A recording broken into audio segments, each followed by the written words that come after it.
Sarah, I forgot the light again, so I'm in the dark. You really are. It's not Sorry. I'm not, but we have this one here. It's really low budget. But remember, like, one of our early pods, they're like, why is the black guy in the dark? Yeah, and I was like, he does the lighting. I'm so sorry. I asked him if he would come up here with me. He wants to do the switching of the camera, so he has to stand there. Sorry, guys. But we're back, Sarah. Hi, friends. Welcome to Dirtying the Frame. And for our listeners, now we have listeners, which I'm very excited about. We were just referring to the fact that my co-host and partner Asaad is not well lit today, but that's okay. We're about to get lit. Yes. No, okay, I'm so sorry. Have you watched CBS shows your whole life? They've never known how to light black people. Just picture it's on CBS. Yeah, just pretend we're on NBC, CBS. Welcome to Dirtying the Frame. We have an exciting episode today. Asaad is over the moon because of the young lady right here. And more than the young lady is the tank top that the young lady is wearing. We have a review of the Marvels. The tank top the young lady's wearing, which one? Which young lady's tank top? I know. I brought a pink tank top instead of a white tank top for my Marvels review today. We were reviewing our podcast and seeing how to grow it because, you know, every business has to grow. And we're like, should we get better at podcasting or should Sarah wear less? And Asaad said, I need to grow my boobs if I want to grow our podcast. So I've got an appointment on Thursday. Ratings, here we come. It's good to see you, man. It's good to be back potting. We took a break, right? Yeah, well, you're a world traveler. Where have you traveled to? Before we quickly, briefly tell us where you've traveled to before we get into Yes, I performed in London. Then from London, went to hang out with my mom in Spain. That's so cool. My family. It was cool, man. It was cool. For the DTF listeners, swimmers who are members of our Patreon and YouTube membership, the last couple, like 3 pods, we've been out of the country. We don't normally travel this often. You just kind of caught us at a weird time. We're not world travelers. Speak for yourself. I travel all the time. Me and Sarah are amazing racers. I'm always on a yacht. All right. Okay, but I'm back. Welcome. Okay, we will get into this movie, I promise. We went and saw the Marvels. It came out this weekend, and we are excited to talk to you about it. I have been feeling a little bit down on all of the MCU properties. I've not been super stoked on it. But this one, you know, we went and saw it for you. We did. We went and saw it for you. Don't say we've never done anything for you. Yeah, I expect a gift in return. Please mail us a light.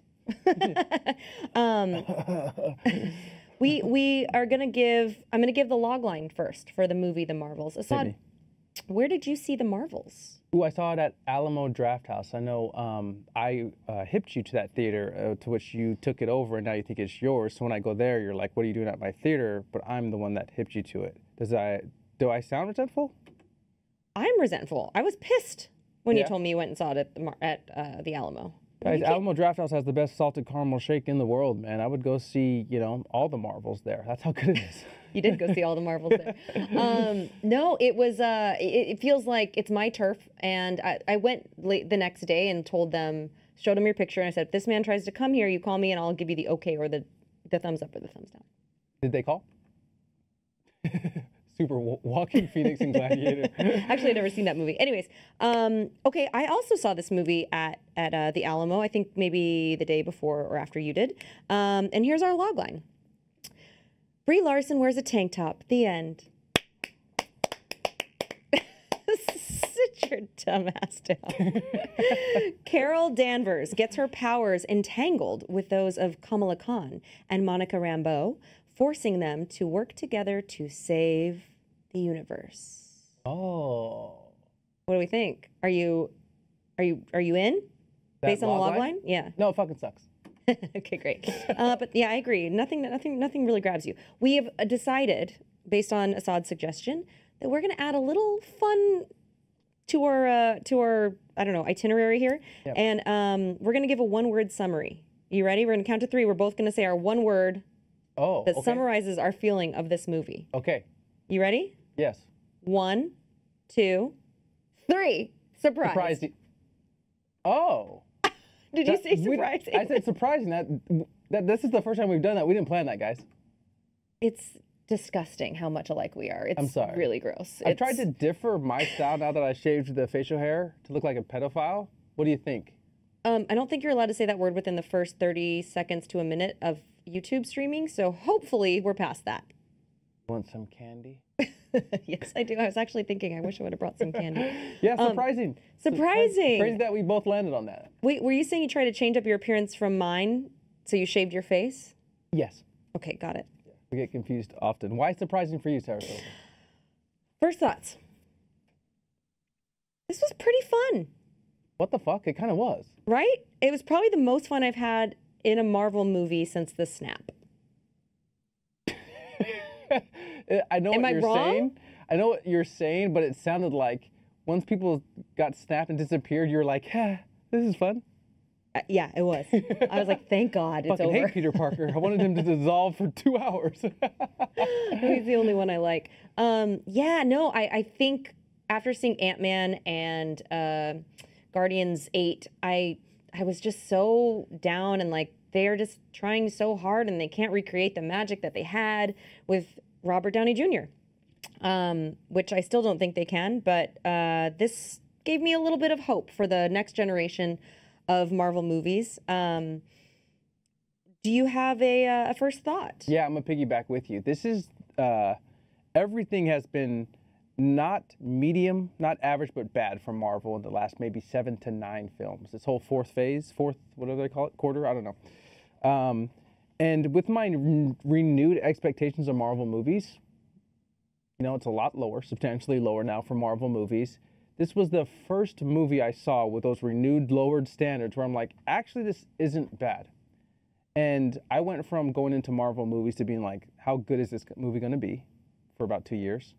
And then about the recent 2 years, I've been going to Marvel movies like, why do I still go see these with lower standards? Like, how bad this is going to be? And this is the first movie, surprisingly, that I was like, actually, did I enjoy most of this movie? So yeah, first thoughts are similar to yours. You know, we have to disagree more. Our pod's just becoming one person. Well, no, I think that generally speaking, I think our swimmers can attest that you're always just a hater and you hate all movies, and that I'm positive and happy and so fun to watch. I was happy when Titanic sunk. I was happy at the snap, apparently. Yeah. No, I agree. I think the reason that I liked Marvel movies in the first place was because they were fun and funny, and there was a little bit of action, and there was a kind of a cool story, and then it was that, right? It was like, it wasn't this big, you knew you were gonna have a good time when you went to the theater, right? You didn't have to be like, oh man, am I gonna cry in this? Is it gonna be hard to understand or follow? It was just fun and light and action-packed and a great time at the movies, which I like to do every once in a while. You know, I like the diversity in film as you know, going to see a drama, going to see a comedy, whatever, but you knew what you were gonna get, and it was gonna be like a really lots of big explosions and lots of laughs and like an interesting, cool story and what's going to happen. And to your point, it just has gotten so bogged down and like trying to set up for the next story and trying to make these like otherworldly, trying to make the storylines more. And it just, I haven't cared for them. This one felt like the first sign of hope of going back to a lighter time. Happier time. Yeah, I agree. And it wasn't a good film, right? Like, again, it's like renewed standards for Marvel films, but I'll probably forget these 3 main things where we're talking about Marvel on a whole, that it's facing a couple problems. One, it's just a talent drought, you know? The first time they had Avengers, they had fucking Scarlett Johansson, Robert Downey, you know, Chris Evans, you know, Chris Evans? Yeah, I get my Chris's mixed.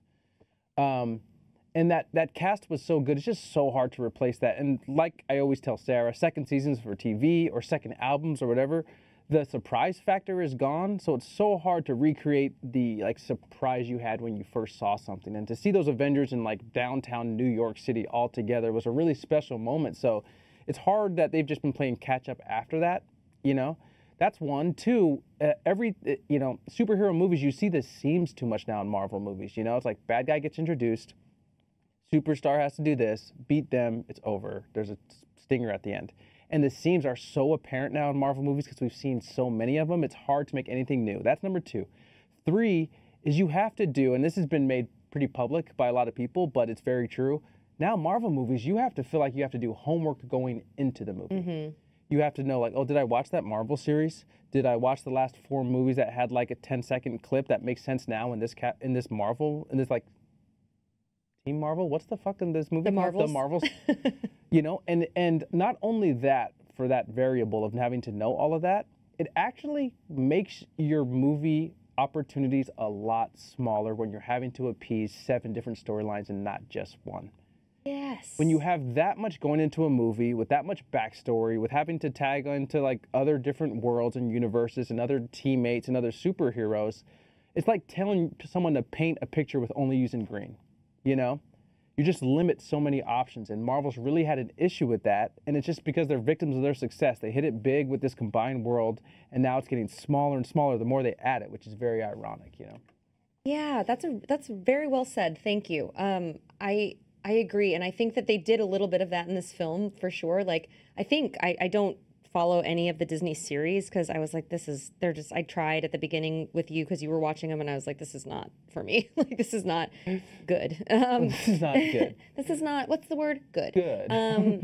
And you could tell that they did a little bit of that with this. Like, everybody got their own flashback, right? Anyways, we won't, get too into it. We are going to spoil this movie. So Yes. if you haven't yet seen it and you plan to, turn us off and come back after you've seen the movie and see, if you kind of had some of the same thoughts. But And there's a chance when you come back, Sarah's boobs might be bigger. That's not how Oh. it works. Okay, all right. Just play along. It's ratings, Sarah. This is show business. Do you want to be a superstar? They might be bigger. It's terrible. This is terrible for Sorry. women. Okay. And we're just about to talk about. Are you ready? Now I can't even go into my next segment because you just denigrated women. I'm you sorry. feel good about yourself? I feel very good.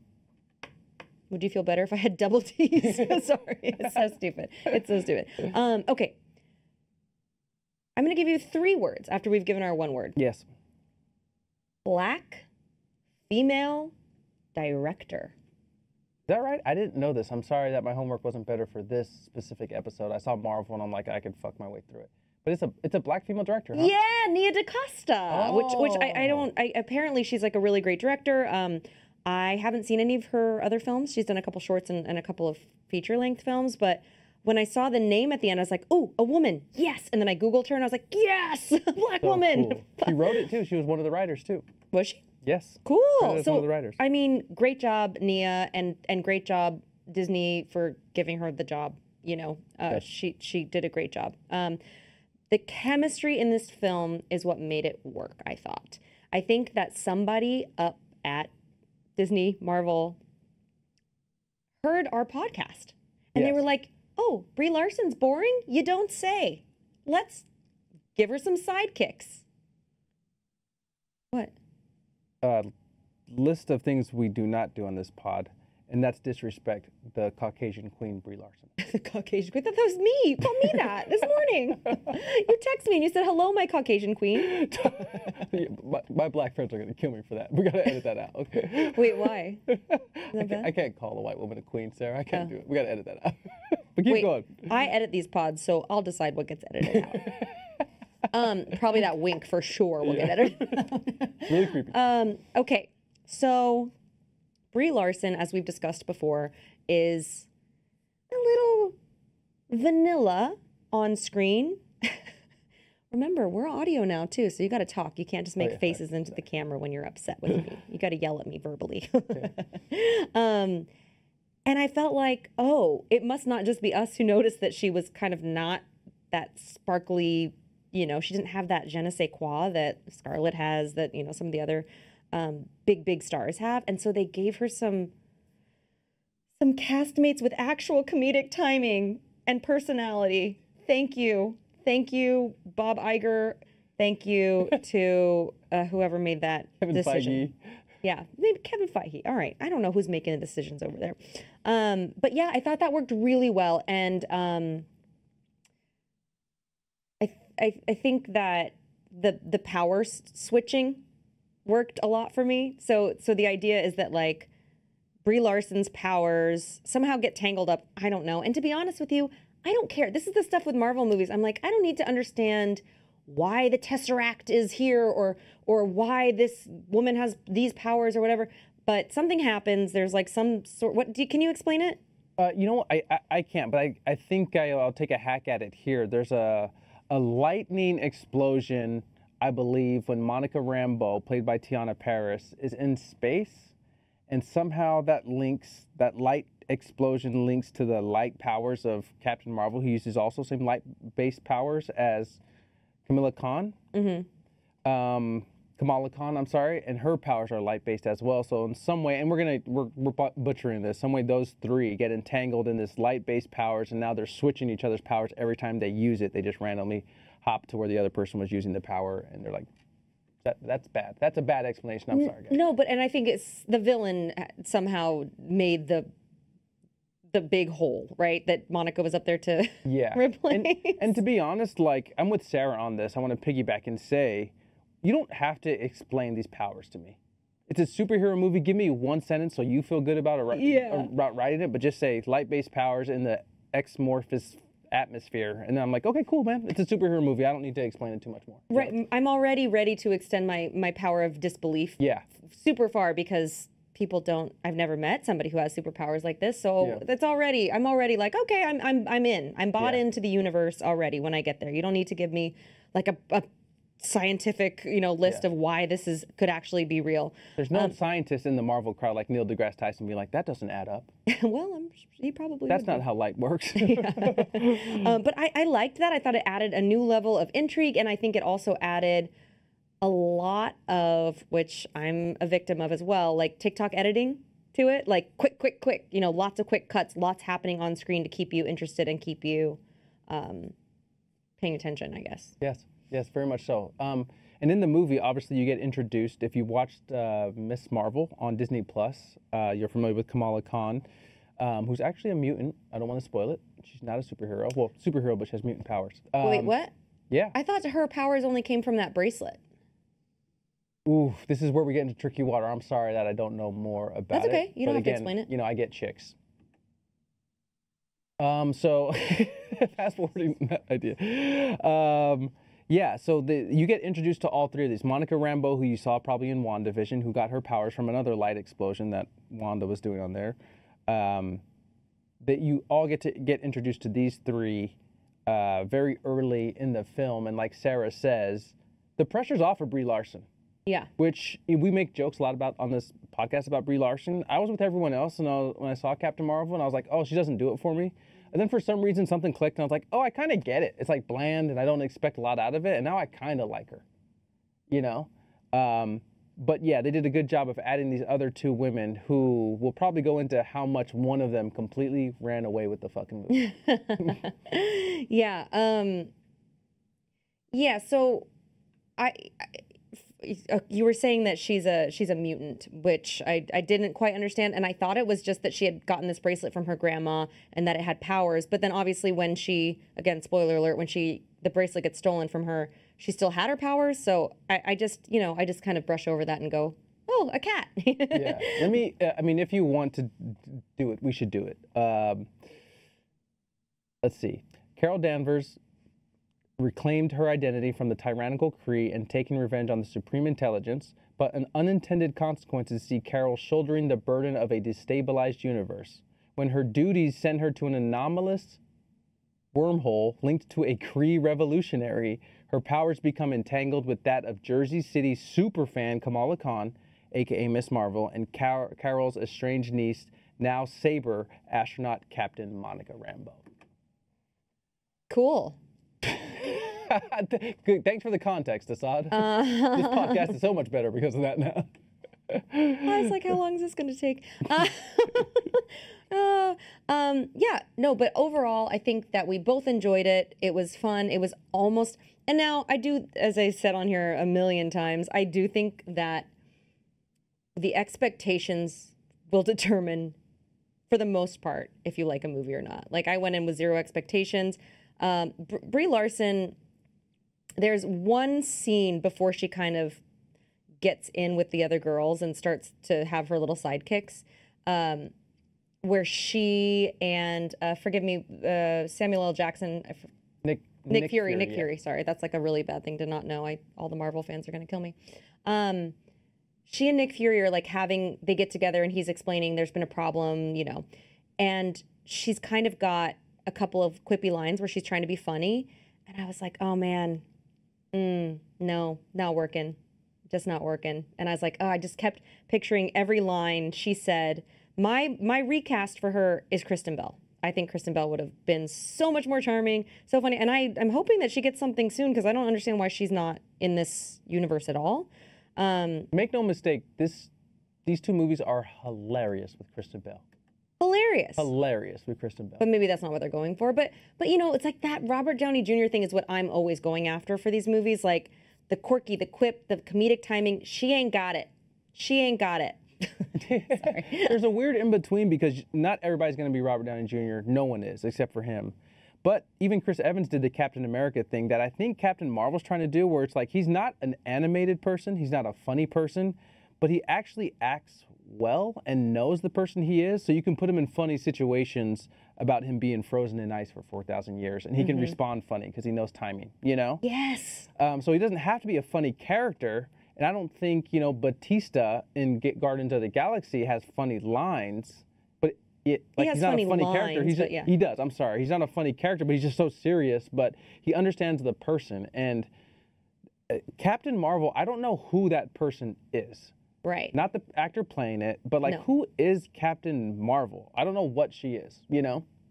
No, I totally agree. That's why I say vanilla. Like, there's no who are you? What's your thing? And even Scarlett Johansson, let's to kind of piggyback onto what you're saying. Scarlett Johansson her character's not funny.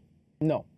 But she still commands. Yes. You know, and you still are interested in what she has to say, and I still think she lights up a screen, and I'd still go see a movie with her leading it, a Marvel movie with her leading it. I would say, now that they added these two additions to make this trio of Marvel, the Marvel trio, I don't know, the Marvels, Brie Larson even works better for me now. It's like, oh, cool, you can be a little more stale with these people around you. 100%. I know they did it, like you said, to maybe cover the gaps in the humor in the film and add a little bit more energy and a little bit more punchy dialogue and wit. But now I'm like, oh, Brie Larson can actually be even more stale, and it works now in this trio. 100% agree. 100% agree. What did you think about the world that they created for this? Because a big gripe of mine in Ant-Man Quantumania was that the world sucked, bro. You're being kind of a cinephile right now, and I dig it, because that's a huge thing for me. It's like the world building of movies. It was just like, it looked like you were in someone's nostril for an hour and a half. Like, it was so strange. It didn't look cool. Like, it was like, and I bet they spent millions of dollars on it because it was all CGI. Or maybe they just put them in front of a screen like this. I have no idea, but... I do. Oh, was it a psych wall, the whole movie? Yeah, was like the whole and this thing? is like, I try to do this pod and not get too nerdy, because I think most of our listeners are not film nerds like us, you know. I'm just certainly kind of not stay on the level of it. But yeah, the way these Marvel films are shot, the last 20 of them is like in a soundstage in Atlanta in front of a green wall. There's a really cool clip of Gwyneth Paltrow on a cooking show with Jon Favreau, and Jon Favreau's like, remember when you were in Spider-Man? She's like, I was in Spider-Man? Yeah. Because the way Marvel films is like, they have so many movies they're making, or they used to. They only have one scheduled to release next year, so they've slowed down production. But the way they used to film all these movies were in bits and not in movies. It's like, oh, well, Gwyneth Paltrow's here, let's throw her in these 4 movies in Atlanta. And so, like, even the actors don't know what movies they're in. And what's kind of a bummer, and this is where I'm being kind of a cinephile and like kind of snobby about it, I miss fucking locations, man. I miss you shooting at a real location. Yeah. And like, we've talked about CGI before right now, that it's like, it's hard to do well at a good cost. So every movie's like this that isn't a really huge budget, even though it was a big budget movie, it's not gonna have great CGI. So it's tough to just be like, okay, get all of our actors in front of a green screen in front of 2 hours, do something in the background, and then have them live there. I would rather, I'm going on a tangent, sorry, Sarah. I would rather, honestly, 2 things. I would rather you stay on Earth, you know, and just film like somewhere that's like slightly, you know. And that's your time. And that's my time. Sorry. You know, but I'd rather it stay on Earth and then have them in, you know, something made up. Yes, I agree. I completely agree. And Doctor Strange, I mean, there was a lot of like fantastical stuff, but that's, like you said earlier, them walking down New York, you know, down in like Times Square in New York was a big part of the excitement of it, right? You're seeing these fantastical creatures and like Spider-Man in Brooklyn and stuff. And I don't mind a little bit of, you know, okay, they're on another planet now, but like, it is nice not to spend, it's just not fun to look at. Ant-Man was not fun to look at. It was like a beige world with big blobs everywhere, which is how I imagine the inside of my nose looks. So that's why I said that. But this one, they did a pretty good job. I think there was a lot of different locations, which I think for me it's like that variety, right? It's like I don't know, in a cabaret show when someone comes out and like does a bunch, or like a concert when people come out and they change their outfit a bunch. Like that's cool, right? We want to see Taylor Swift wear 5 different dresses in a show and not just come out and wear the same thing. We want to see, you know, different set pieces. And if you're going to sit me down for 2 hours, I would like to look at a variety of different things and not just that boring, you know, one note background. So I thought that this, was bright and visually interesting, and that helped to add to my liking of the film as well. And the switching led to that, if you will, you know, like helped with that. So, you know, one second you're on a spaceship with Carol, and then the next second you're in a living room with the Kamala's family, which is like super fun and funny as well. So I liked that as well. I will say this movie had to do a lot of reshoots, and the script went through a couple of rewrites. I'm going to give my 30 seconds on it, and I would like Sarah to kind of go into reshoots too. 95% of the time, if you hear your movies going through reshoots, it's like dum dum dum. It's never a good sign. Some movies, I forgot what it was recently. I heard about it was doing a lot of reshoots and it ended up being a really good movie. But that just means something's not working. In the edit, yeah. In the edit, or you didn't get something, or like you got something, you're like, oh, we hate it, you know? Because it costs the studio more money. You have to bring actors out again. You have to set up everything. It's really expensive, but that means something didn't work. And this went through like 4 or 5 rounds of reshoots. Any opinions on reshoots, Sarah? Well, yeah, I think with big movies like this, they're always built into the contract, right? Everyone knows there's going to be reshoots on a big movie like this, period. I think the question then becomes, like, how extensive are the reshoots, right? So if you're getting called for 3 months of reshoots and then you're going home and you're like, okay, cool, we're done with reshoots. And then you get called for another 3 months reshoot. Then you're like, oh, are we in trouble here? You know, it's like when you go to your favorite store and they're out of everything. And then you're like, okay, that's weird. And then you go again. Or like this has happened at restaurants I worked at. You know, you show up and you're like, hey, we're out of all of our beers. Like, what's going on? They're like, oh, I don't know, just late shipment or whatever. And then 2 weeks later, you come in and you're out of more stuff and you're out of all these items. You're like, am I going to have a job tomorrow? Like, is this restaurant closing? That's how I feel about reshoots. They're not always a bad death sentence. It's just, from what I understand, I've never been a part of something this big, but that's my guess on it. Should we get into maybe like, I don't know, I guess this is like around second act, or should we get into Kamala? What are you going to get into? I have some more notes. Go ahead, please. I was just sitting over here looking at Brie Larson's famous tank top here. Yes. And I'm noticing from this picture that... From this angle, can you look at her? Can you guys act like you're looking at each other? No? More turning. I think more turning. Is it this way? Yeah, even more so. This way? No, you were right the first time, but yeah, yeah, there we go. Talk to her. Girl, you look great.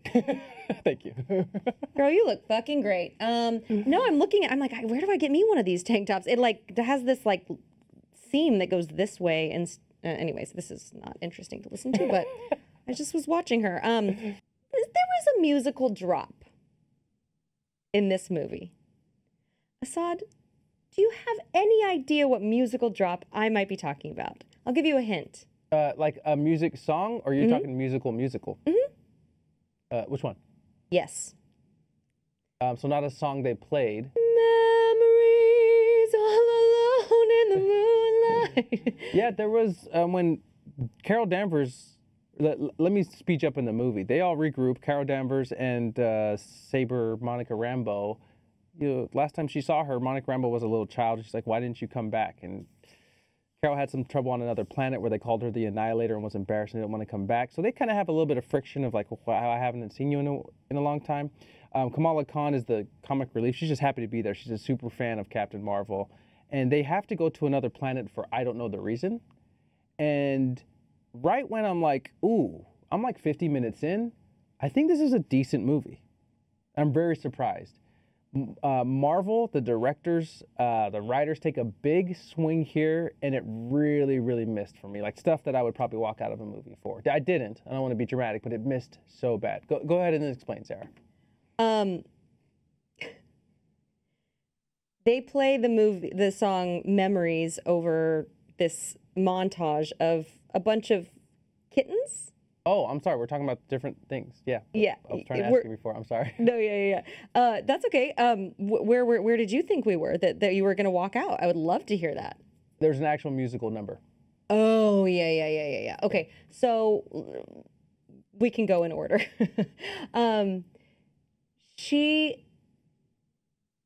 They go to this planet because she is the princess there. Yeah, she married someone to help them get, I don't know, citizenship there? Mm-hmm. She married a king, apparently. This was so weird. So they all go to this other planet. She's like, okay, we got to go see my husband. And they're like, what? You're married? And she's like, it's purely for, diplomatic reasons. And so they go to this like really bright country. And I was like, oh, cool. Or planet. Everyone's dressed really pretty. And it's like bright and sunshine and it's cool. And they all welcome their new princess or their old princess, Carol Danvers. And they're like singing this weird song to her. They're like, welcome home, princess. And you're just like, what is happening? This is so weird.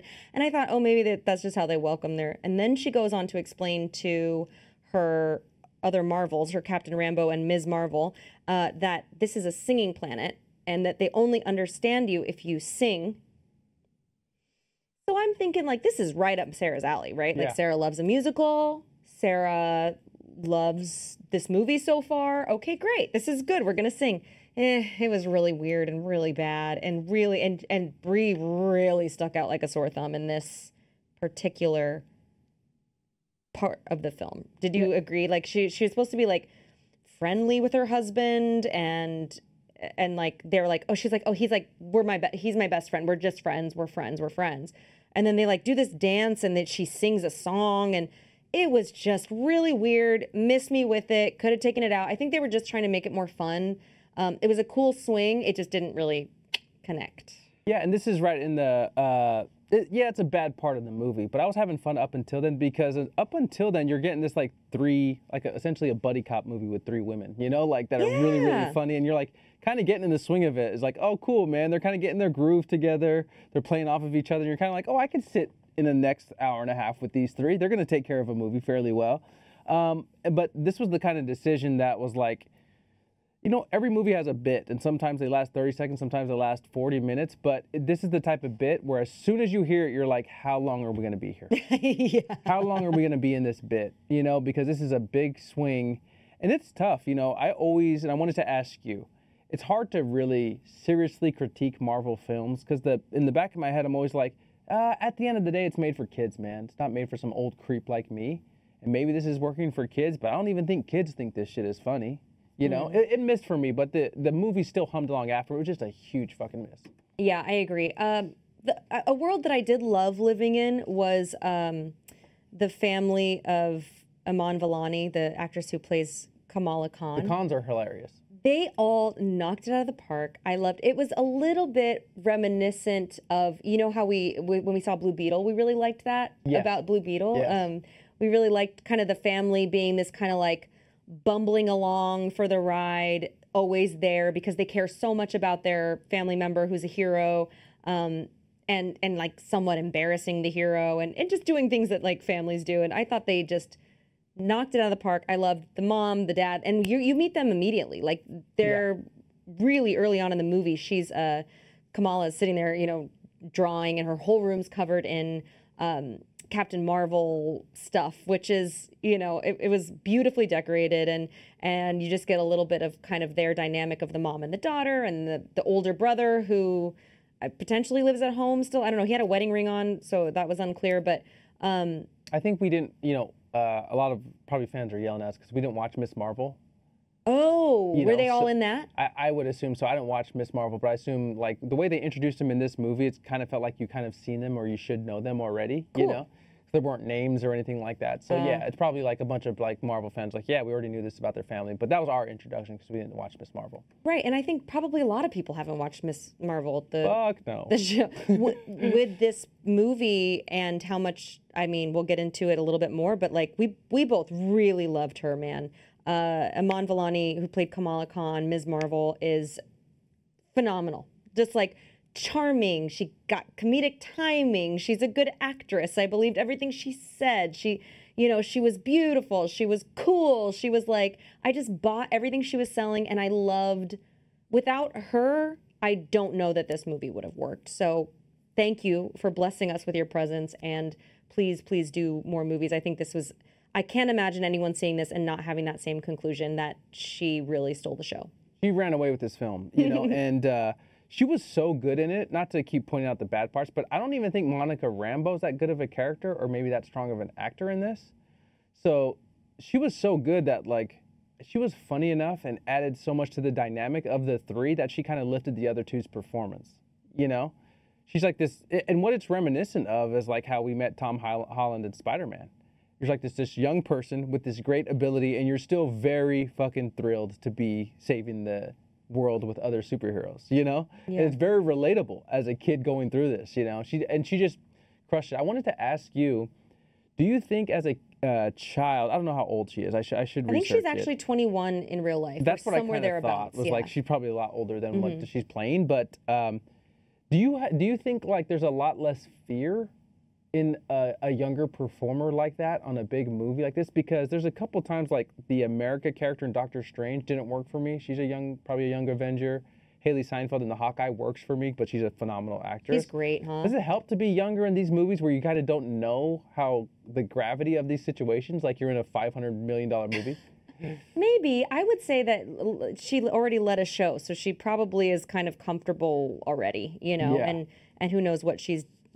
I haven't looked up her previous work, but I certainly will after this, because I really did think she really nailed it. And you're right. I think she was the glue.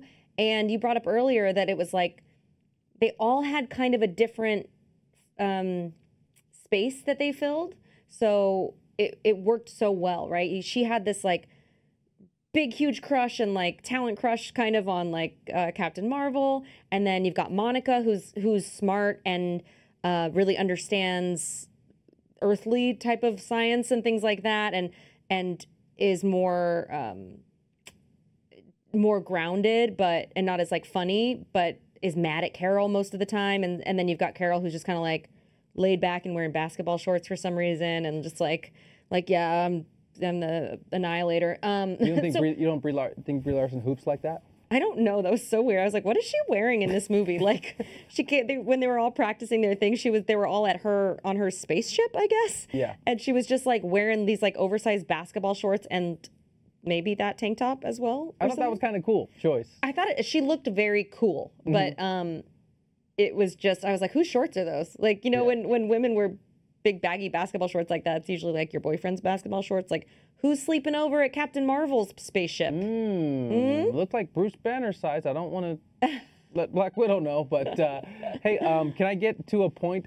Are you done there? Sure, yeah. Sorry, are you done? Are you done talking yet? No. I can talk? I wanted to talk about kind of the structure of the film. It's boring, but like it's a problem Marvel always has. Where it's like they've had such good villains in Thanos and what I thought was Killmonger. The Marvel movies always kind of end up only being as good as the villain. And when they introduce this villain, it's tough, man. You don't really know the villain. You're not really even sure of the plight the villain's on, what they want and why they want it. And that's only because, like we touched on it before, and I won't nitpick, but like these Marvel films, this one specifically had to tie in the last movie. It had to give you backstory on Monica Rambeau and Captain Marvel's relationship.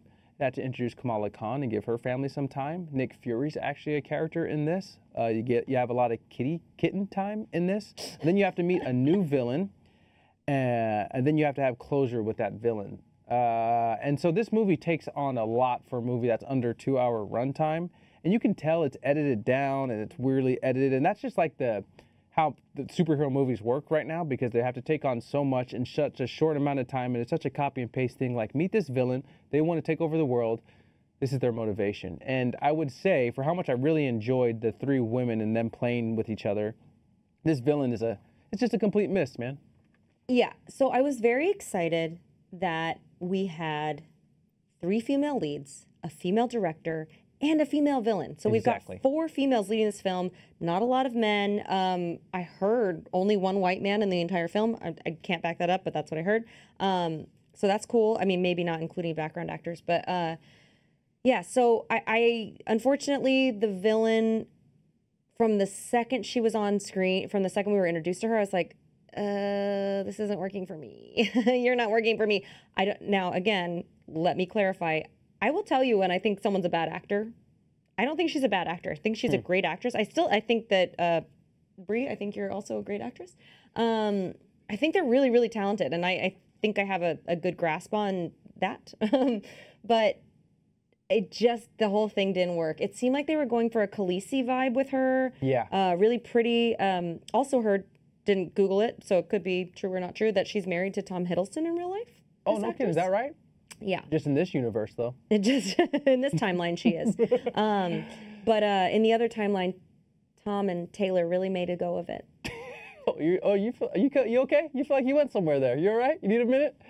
I think with her character, you can tell when you're watching the villain, which is what's her name? I think Dar-Ben is the villain's name. Mm-hmm. You can tell she had a lot more camera time, and it just got edited down. Oh, is that what you think happened? I felt like that. I don't know for sure, but it felt like, there was so much more to this character, but the film had to take on so much that you had to make sacrifices. You know, there's even a part where, I don't want to spoil at the end, that Monica Rambeau has a closure to her journey that I'm like, oh, that kind of came out of nowhere. Oh my gosh, I wrote that down too. Okay, all right. Should we get, well, before we get there, can we make sure we revisit that? Because that's important to me.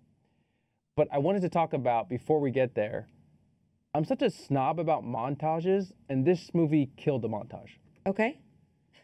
With all of them transferring powers, whenever they use it, they finally see the villain, and they know they're going to meet the villain again, and they're like, we got to learn how to do this together. Mm-hmm. And it's a really good montage that's fun. It's actually exciting. It's edited well, and they're learning how to throw, like, balls together with each other, and, like, one will throw up, and then they'll transfer to another person and use their power. And it's a really effective scene that leads up to a final scene where they're actually using the powers that justifies it, you know? Mm-hmm. I thought it was really effective, thought it was really fun, and I'm like, man, these 3 are humming. I could actually watch another movie with these 3. I absolutely agree. And I think it was cool when the first time they get into a fight, before they realize what's happening with the power switching, it's a total mess, as you would imagine, right? So it's like as if every time I use my power, throw a punch, or whatever my power may be, I get transferred into Asaad's body, right? Let's try it. Ready? Yeah. So it's like you're transporting time. So every time I am fighting, maybe I'm fighting you, and then all of a sudden, once I use my power, I'm maybe fighting this other person, or I'm in a completely different universe doing something else. So you have to kind of like figure out where you're at and stuff. So they had this really cool montage where they were honing that skill and kind of using it to their advantage rather than it just happening to them, right? And I think that that's what you're saying. It was very effective. I agree. It was really fun, lots of energy. And then when they end up using it well, it just makes those scenes so, like I was talking about, kind of TikTok editing. It's like really quick and zippy from thing to thing. Again, the villain didn't really work for me. I remember Christian Bale in that God of War and Thunder, Love and Thunder or whatever. He was the God Butcher, yes. He was like he's one of my favorite actors. And in that I was like, what is happening? What are they doing with this villain? He was so dark and like... You didn't like that, huh? We never talked about that. I liked him in that. No, cut that whole part out and lift it out, and we that don't movie disrespect Christian Bale on this podcast. I love Christian Bale. I just said that. Me and you are fucking done, man. So unprofessional, man. Why are you bringing up... Fuck, man? Wow. Can anyone live? Can anyone make a mistake? Guys, as a big Christian Bale fan, he had a rant on set where someone recorded it. If you haven't heard it, play it back. It's good stuff. One of his best performances since Dark Knight. It's terrible. It's terribly not cool. Anyways, did you like this movie? Honestly, I genuinely enjoyed this film. The positives were so much more outweighing than the negatives for me. I'll talk about the positives, which is like the camaraderie between the three, having to sit with 2 hours with Kamala Khan, which I love that character. Ugh. She held up the movie for me. And I didn't feel like the problem that I always have in other superhero movies. It's like, oh, I'm bored in the second act, and then we're leading up to this final fight that I don't care about. The second act took care of me with the montage and got me actually excited for them to use their powers. The other stuff that didn't work, obviously the musical part was a big miss for me. Samuel Jackson is so underused in these, but I think he signed like a 20-movie Marvel deal for like $800 billion, and I think he's God now. I think they made him God. And he's in movies for like 7 minutes. So that's always just weird, always seeing like a great actor like Samuel Jackson be underutilized, but that's just his role now in this. And then, you know, the other big miss for me was all the kitten stuff didn't work for me. Whether they were eating humans to transport them in emergency or where they were flying around being cute. It just didn't work for me.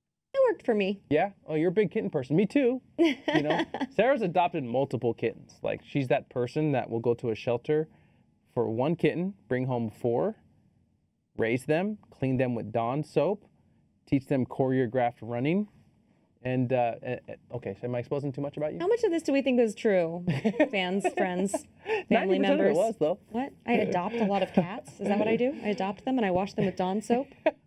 How about you, overall, of this film?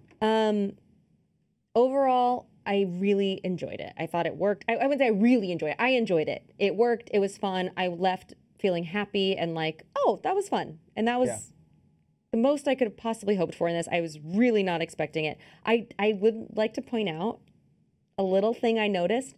As much as we all love Brie Larson's tank top here at DTF and Last Second C, I think it was a poor choice. Let me tell you why. You see this little mic wire?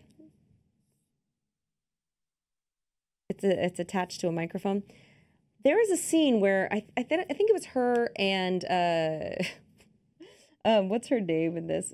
Captain Rambeau. I don't know. They made a whole thing about trying to figure out a better name for her. So I was trying to figure out what those were. But Captain Rambeau were like working on something mechanical, and Brie Larson's kind of it's probably this exact scene. She's got her overalls kind of like wrapped around her waist, and she's just got this tight shirt on, and you can see the mic wire, which you don't usually. You don't think it was like a bra wire or like lining of the tank? Maybe it was running down the back of her. So oh, interesting. That's funny. I don't know, and more likely than not, because with big budget movies like this, I'm like, there's no way that slipped through. It's probably something else that I'm assuming is that. You know what I mean? I think someone else would have seen that and been like, you know, CGI it out, or it wouldn't have been there in the first place. They probably have microphones without wires now. I mean, these days, honestly. But I did think I saw that. So if you are going to go see this, keep an eye out for that. It's like she's doing something mechanical, and it seems to be like running down her back. I thought that was a little like, oops. Can I spoiler alert this? Yeah, please. We've spoiler alerted the whole thing. Third act, final act of the movie, you know, there's this slight hole opening up in the atmosphere that's bound to swallow up all of Earth. Monica Rambeau sacrifices herself to try to seal it. Oh, yeah. And then ends up on the other side of it. And then she looks back at her former teammates, Kamala Khan and Captain Marvel, and says, I always knew I had to do this, which what was the first mention of it? And I'm not trying to critique like the writing of Marvel films, you know?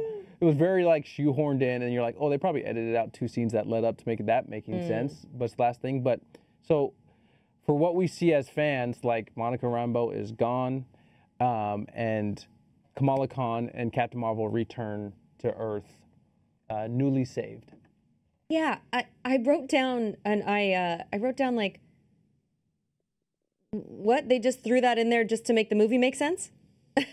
Yeah. Just like one line to be like, I always knew it would be this way. And you're like, what? You did?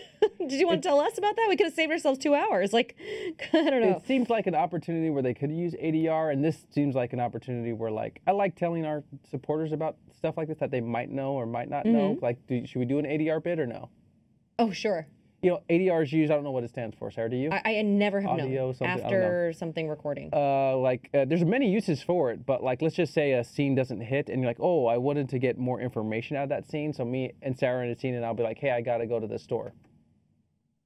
Oh, for what? And then that's the scene, you know? And then the director could be like, that didn't work. And then Right. like, they can, ADR, they'll bring me back in and be like, maybe we should add more context and just take the edit and put it on Sarah's shot, and I can be like, hey, I got to go to the store for eggs because we're running out. okay, great. And then that's your movie magic, right? Or then you would switch to him to get my line, which would be like, Yeah. okay, great. Right? So when you're not looking at the person who's talking, sometimes that might be why, sometimes it's Yeah. an editing choice, sometimes it's an acting choice. Yeah. But yes, I did read that this was heavily cut up, heavily changed in post, meaning after they had wrapped the filming. So there's like a scene, I don't remember who she's talking to, it might be Monica, but Captain Marvel's sitting on a bed talking to somebody, and the whole time she's talking, you're just like looking at the back of her head, which, you know, she's the hero of this film. Mm-hmm. She's the star. It's her name on the, you know, in the title. And you're not watching her talk, like that might be a hint as to why. Another reason is they got bad audio on it, but you know, movies like this, that doesn't happen as often. Or there's sometimes where you're hiding a bad performance too. You know, Yeah. you're like, let's just go to the back of the head of somebody. It's not optimal, but we want to hide a bad performance. Yeah, and So- I doubt that was the case with Brie Larson. Yeah, I sensed a lot of that, and I've sensed a lot of ADR. And once, like, I know we ruined a lot of things for fans here on DTF, but like once you start seeing ADR in TV shows and Oh, film, it's- you'll never unsee it. You're like, oh, they ADR'd that. It's like, because it's really hard to do.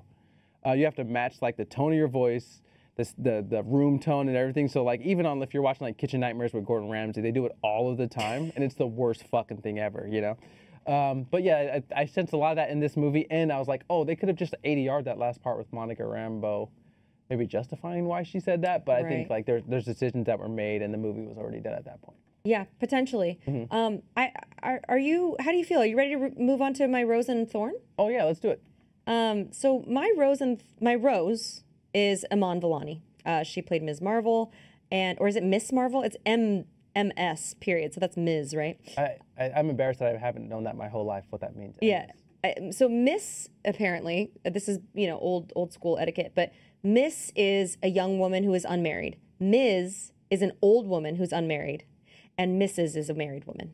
Oh, okay. All right, cool. So that's why I thought it was weird that she's Ms. I think that was always been my understanding. You know, Yeah. Please correct me if I'm wrong.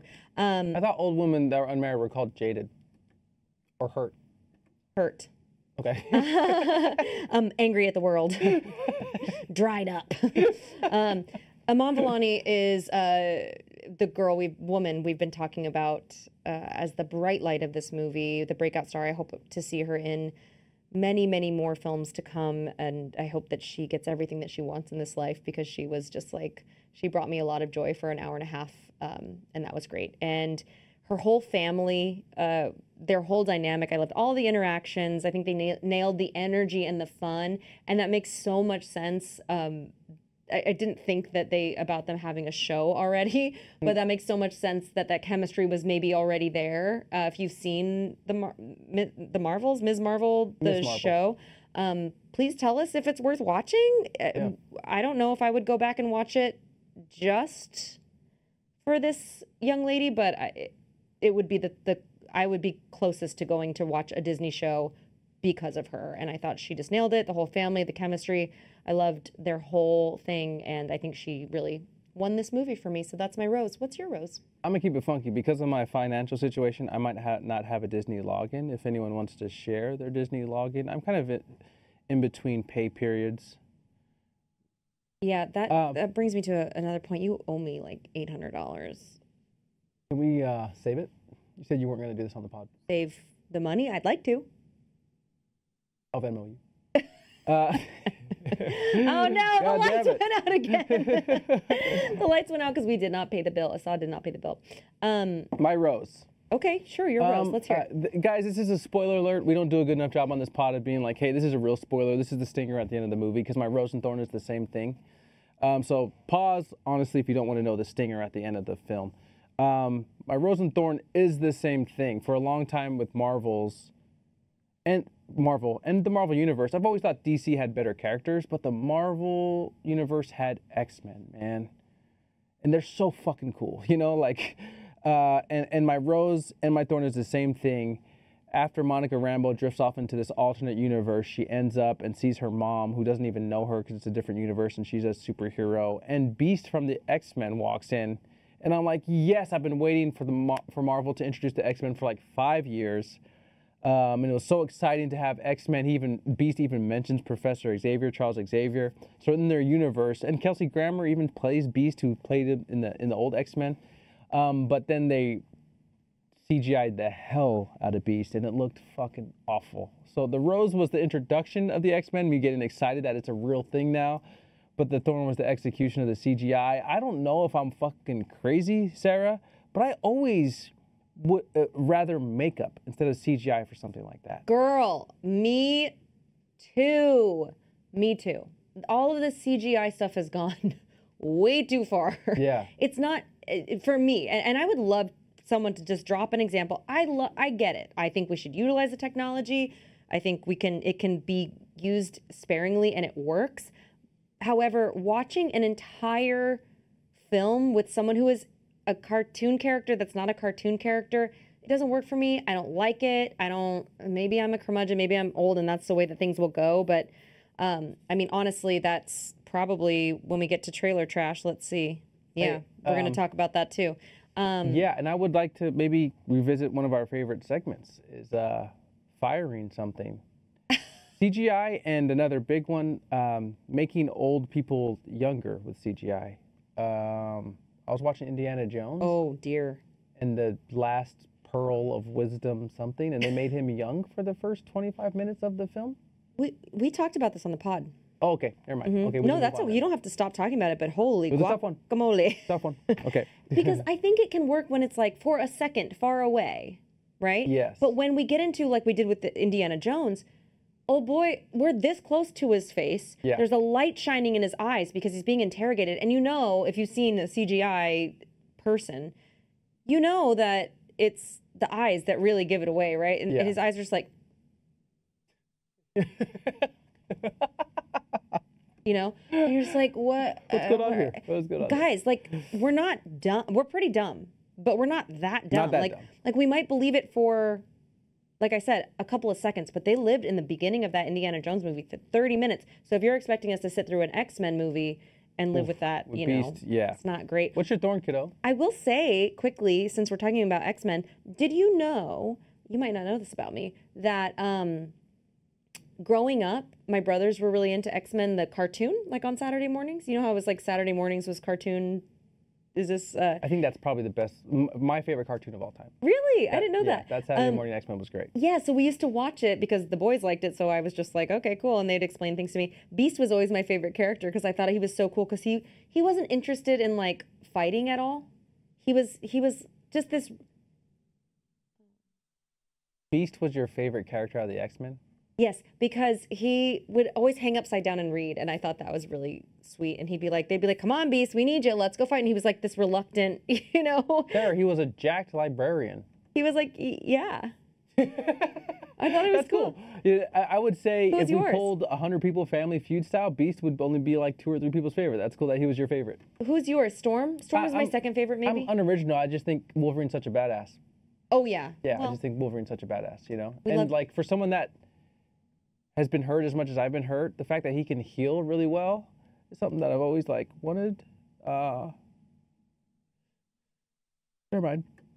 You okay? Yeah. Okay, you know, if he can heal, I can heal. You need adamantium. Yes. Is that right? Was that anywhere near close? No, Did I you do nailed it? That's the right metal. Hey, is that that's not a real metal? I don't know. I'm not sure. Can we inject it into you and find out? Yes. Okay, great. My Thorn was the villain. We kind of already talked about it. Darbin, played by Zawe Ashton. Probably not pronouncing that correctly. I did look it up. She didn't do it for me. Now, again, I don't think this was her fault. I think she's British, so she's probably like a phenomenal actress. I just think it was, you know, the actual building of that character didn't work for me. She had like a pretty braid in her hair. And may I also just quickly nitpick, these color contacts, they don't do it for me either. Like that bugs me too.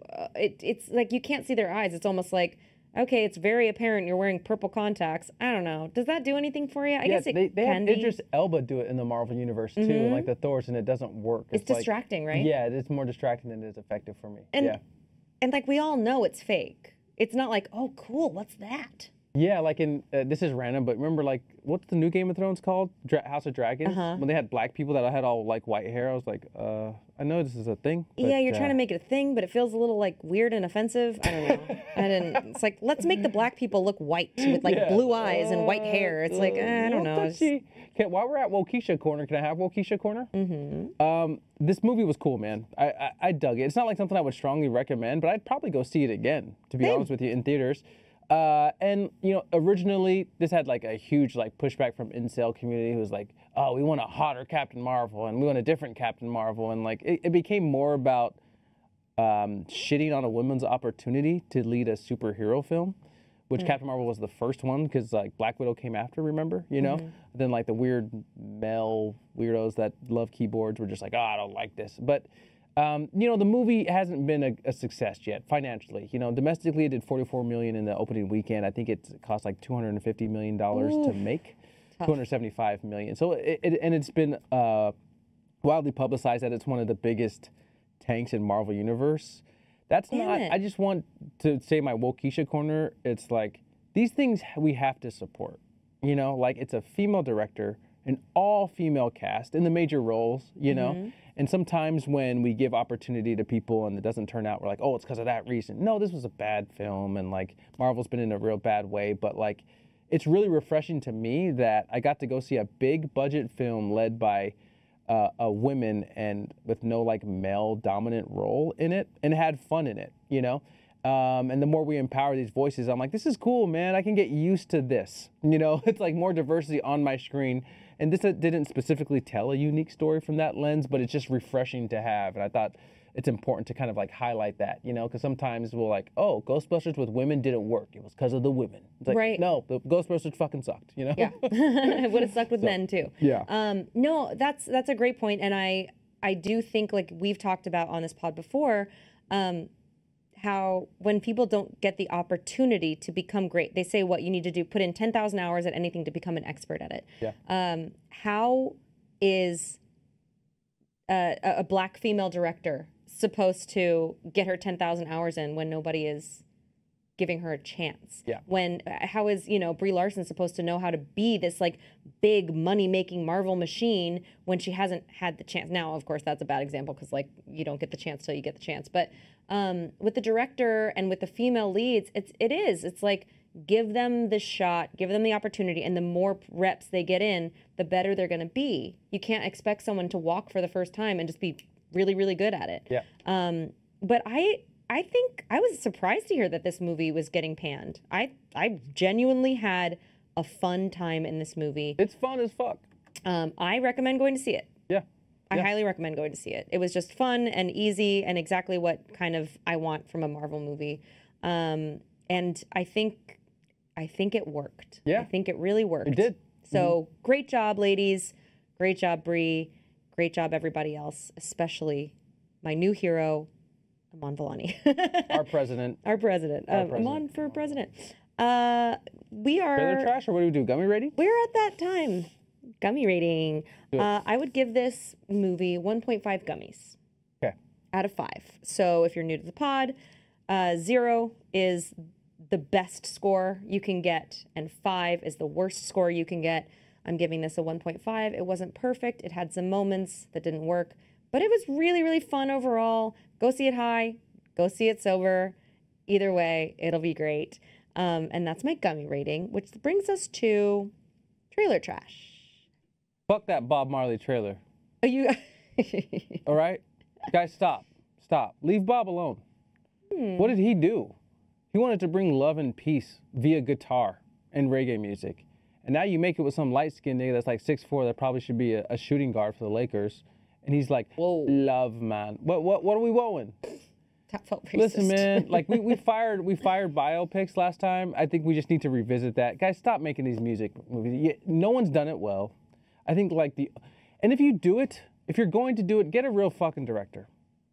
You know, put some money into it. Have respect for these people's career. What, man? Can I cook? Am I taking it too serious? Dang, you're just talking shit about the director who directed it. You don't even know. I mean, I don't care. I'm cool. I might go see it. I'm chill. Let's vibe. Let's vibe right now. I'm cool. Yeah, I love reggae music. you know. Sarah. Hold on. Look at us. I don't know what he's talking about either. He's really on one. How's my Brie Larson face? It's not bad. Oh, that's really good. Yeah, you know. Can I admit something? Is this a safe space? Sure. I'm nervous. It took me just 2 years ago till I realized Eminem was for Marshall Mathers. Mm-hmm. Did you know that? Yeah. Okay. This I didn't realize. You know, Bad Boys, What You Gonna Do is a Bob Marley song? No. I didn't know that.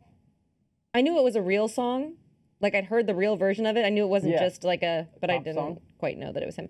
The irony of it being a Cops song from Bob Marley is kind of hilarious. But okay, that was my bad trailer. Sorry, go ahead. Okay, what was your good trailer?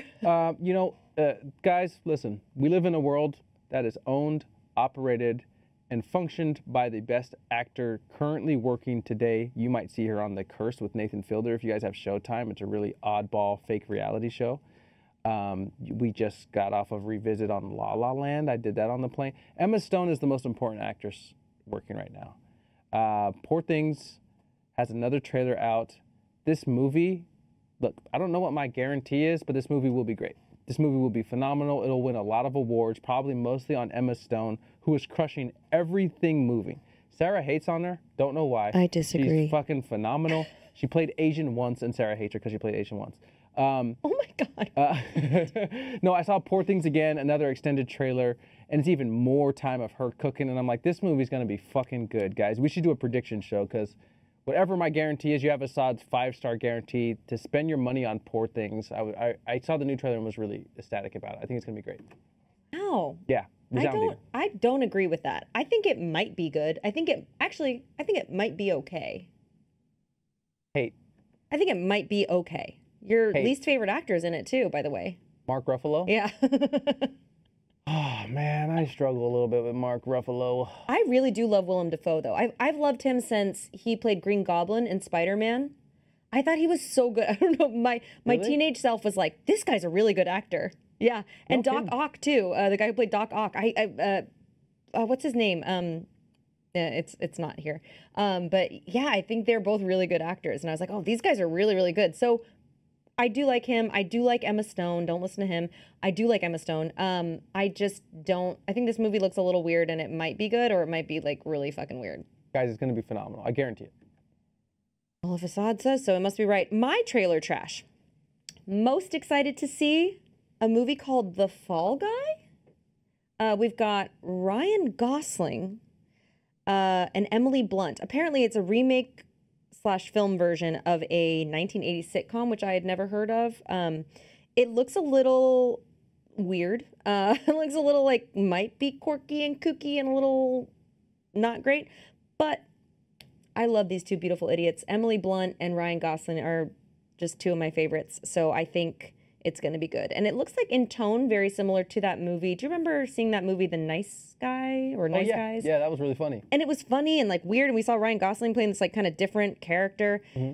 And he's really been leaning into that, so we'll see how it goes. But I think he's, hot take, I think he's just so charming. And I think, where he goes, I'll follow. So Fall Guy, Emily Blunt, and Ryan Gosling is what I'm most excited to see from the previews we got.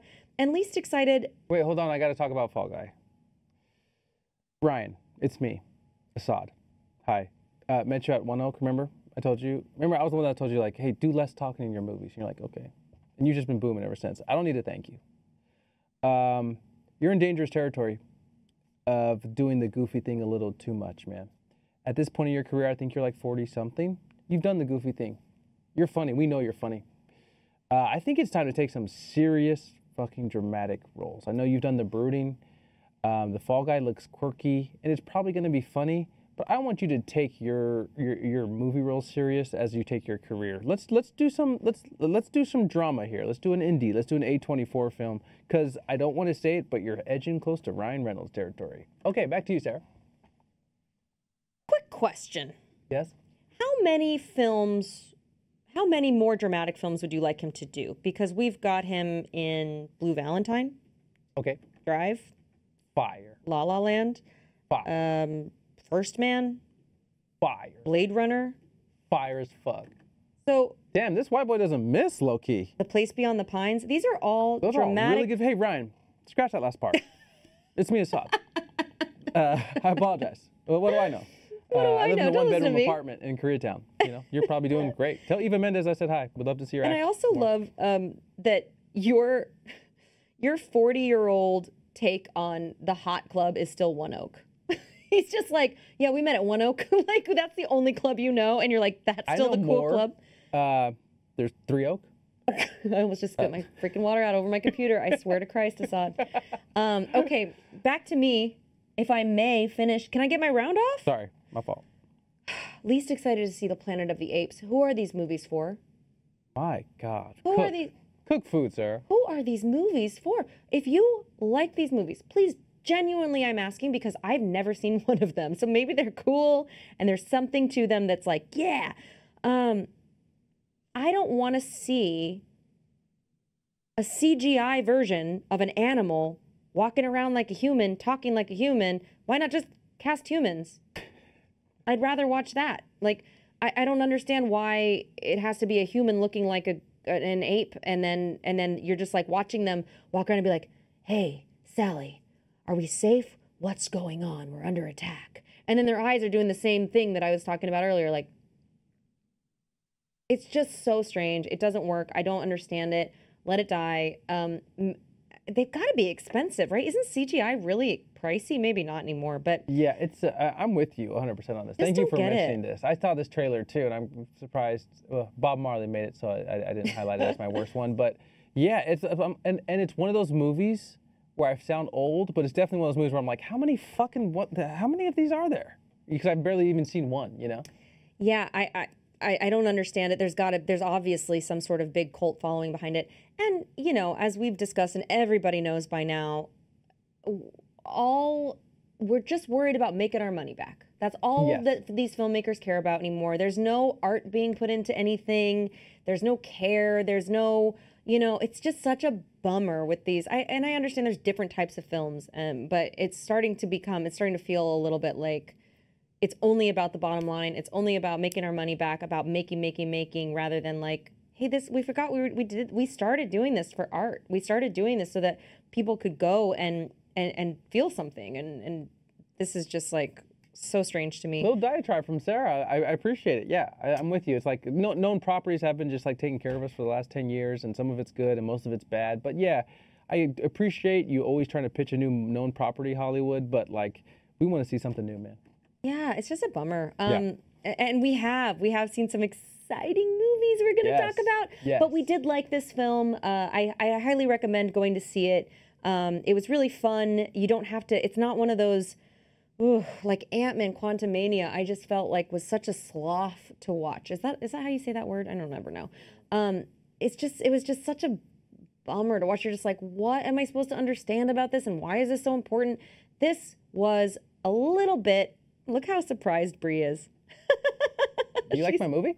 She's so surprised. She's like, you take back everything you said about me? I love you, Brie. I think you're great. I just thought you were miscast. It's not your fault. I think you're a really good actress. I love you. I love you so much. Can I give you our last segment? It's a new segment, and I didn't tell you before. I'm not surprised you're springing something on me. Let's hear it. Perfect double feature for this film. What is it, Sarah? Oh, what's another female? Ooh, Bottoms. Oh, really? I don't know. It should probably be another Marvel movie, but I don't know. I was thinking like female-led, kind of fun, quirky films. Like, but yeah, give me a cool like actiony movie. What's yours? Ooh, well, it's not cool and actiony, but maybe like Sunshine Cleaning. Get a little female camaraderie about two sisters that are estranged cleaning. I think that's kind of cool. Sunshine Cleaning is like pretty depressing, even though I really like that movie. Yeah.